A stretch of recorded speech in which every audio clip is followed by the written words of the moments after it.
16-bit arcade graphics. You can't do this on Nintendo. Genesis does. 16-bit sports action. You can't do this on Nintendo. Genesis Does. Genesis Does. Genesis Does. Genesis Does. Genesis does. Get Joe Montana free, Pat Riley free, Buster Douglas free, Super Monaco GP free, or Collins free. What Nintendo? Buy a 16-bit Genesis system between now and October 31st and get an extra game free.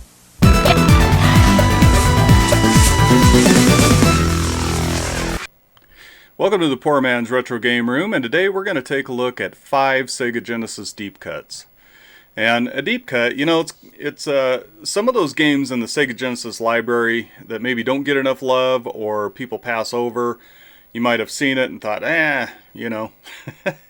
It's not one of those big names in the Sega Genesis library. So we're going to take a look at 5 of those games today. I hope you find some value from this video.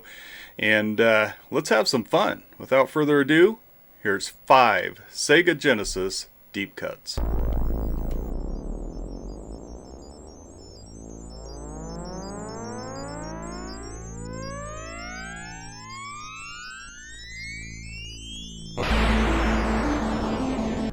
Elemental Master for the Sega Genesis is a unique and challenging vertical shooter.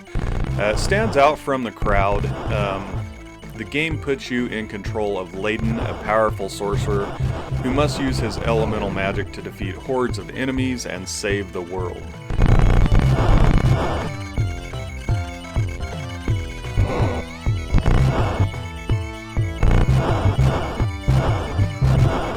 Now some of the really cool things about this game is it has some very unique gameplay. Once you beat a boss, you take their power. And that allows you to switch between your default magic and whatever power you stole. You're going to get fire, water, wind, and earth magic, depending on which boss you beat. You can choose any level at the beginning of the game. You can start on any level, which is very cool. I love the visuals on this game, and it is completely addictive. Once you start playing it and kind of get a grasp of the controls, it's really, really fun, and it's addictive. It's challenging, yes, but it is beatable.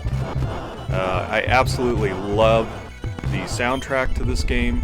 It has an amazing soundtrack. Now, some of the cons to the game, I guess, you know, people cite maybe it's short length, limited replay value, but I can tell you that I don't mind a shorter game nowadays. And the replay value, of course, you know, once you put everything into it to beating it, I could see going through it and playing it again. And it's a great game to pick up. You got an hour to spare, let's say. This is a great game to throw it in there and play. It is awesome. I highly recommend Elemental Master for the Sega Genesis by Renovation. That was produced in 1993 here in North America.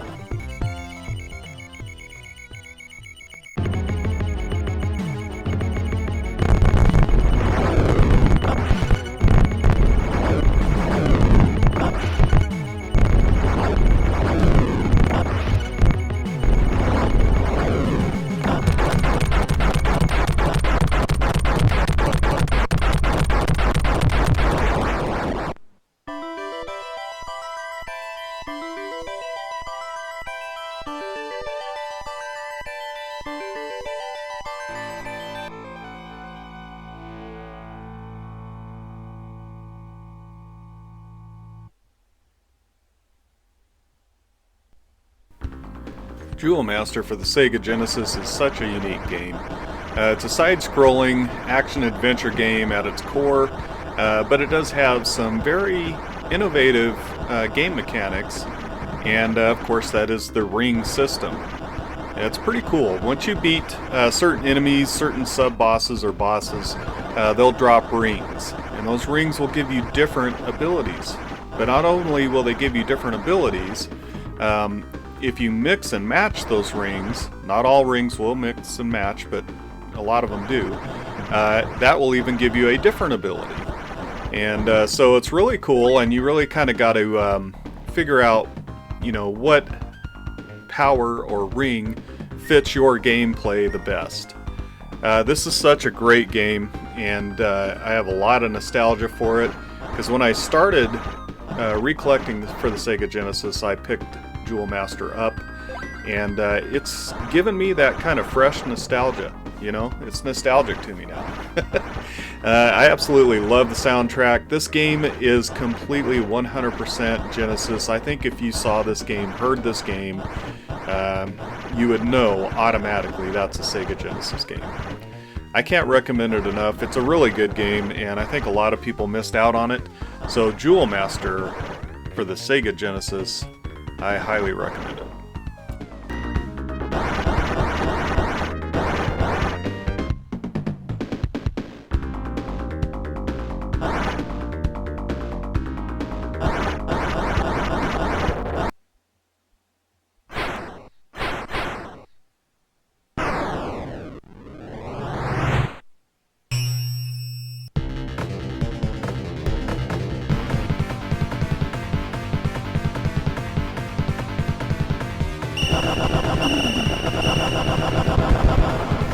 Musha is a vertically scrolling shooter developed by Compile and released for the Sega Genesis in 1990.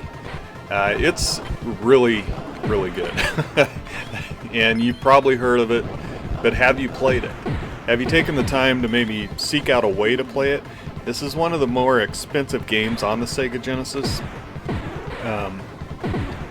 But it's interesting. It's one of those rare and expensive games, but it's an excellent game. A lot of times you'll find those rare and expensive games maybe aren't that good. That's not the case with this game. It is. It's that good. And I actually feel like it's probably worth the price tag. I really do. I'm playing it on my EverDrive. There are several ways to play it. Emulation, EverDrive. You know, there's a lot of ways, different ways of playing it. I can't recommend Musha enough. If you've stayed away from it, or maybe even thought it was too difficult, it does have difficulty levels. You can turn it down to easy to start off with and get your fill of the game. It is a blast. It really is. I absolutely love Musha. And maybe one of these days I'll, make a move and try to get one, try to trade for one, or, for the cartridge itself. But in the meantime, man, it's staying on the EverDrive, and I'm having a blast with it. So let me know what you think of Musha in the comments. I'm sure you have an opinion. Have you played it? Do you love it? Do you not like it? Do you think it's overrated?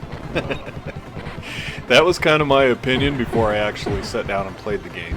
So I can't recommend Musha enough. Play it any way you can.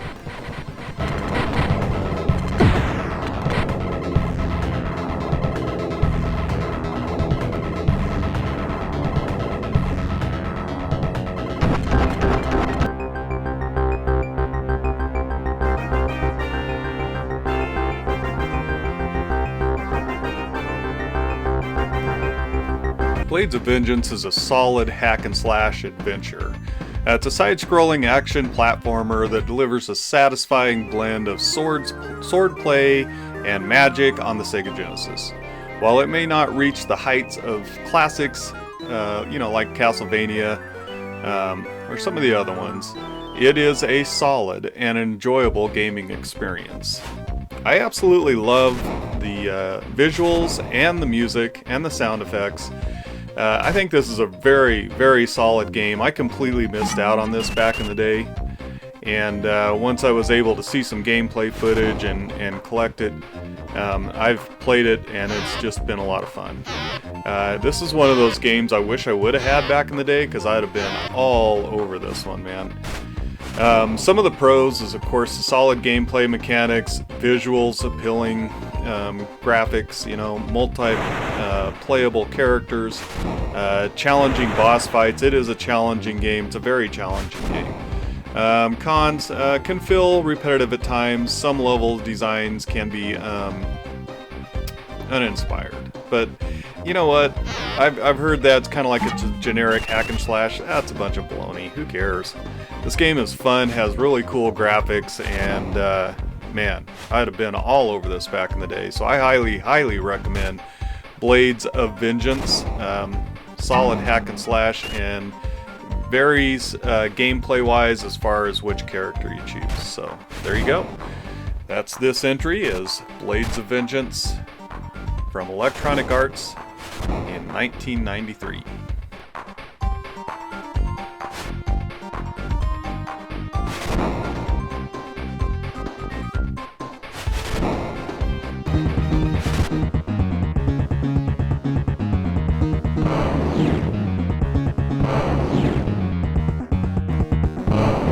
Dinosaurs for Hire is a prehistoric side-scrolling adventure. How about that? It's a very unique side-scrolling shoot 'em up, and you know, it does kind of seem like the only place this could take place is on a Sega Genesis. It's a lot of fun, and it's one of the few games that actually, in fact, I don't know of any other game, but this game actually has a little bit of a joke at the beginning of the game. And it says, whoa, something's wrong with your blast processing. And then it, of course, says, just kidding, the game starts here, press start. But I thought that was a really cool and funny joke to put in a Sega Genesis game, mentioning the blast processing. And yeah, I just thought that was unique. And of course it was for back in the day. You didn't see that happen very often. So it's got a very unique start to the game. But the game is actually a solid side-scrolling run and gun. It is a lot of fun. There's tons of different enemies. They swarm you, and it does get difficult. But this game has that arcade feel to it, and I really, really enjoy it. Now, it's not my favorite, you know, run and gun, but it is a good, solid run and gun that I have been returning to lately quite a bit, and I just couldn't leave it off this list. I had to put it on there, and some of it might just be because I've been playing it a lot lately. But it's a lot of fun. I highly recommend Dinosaurs for Hire, our last entry for this video. And it's a good time. Play it any way you can. And I want to thank you guys so much for clicking on the video, sticking around to the end. And until next time, we'll catch you later.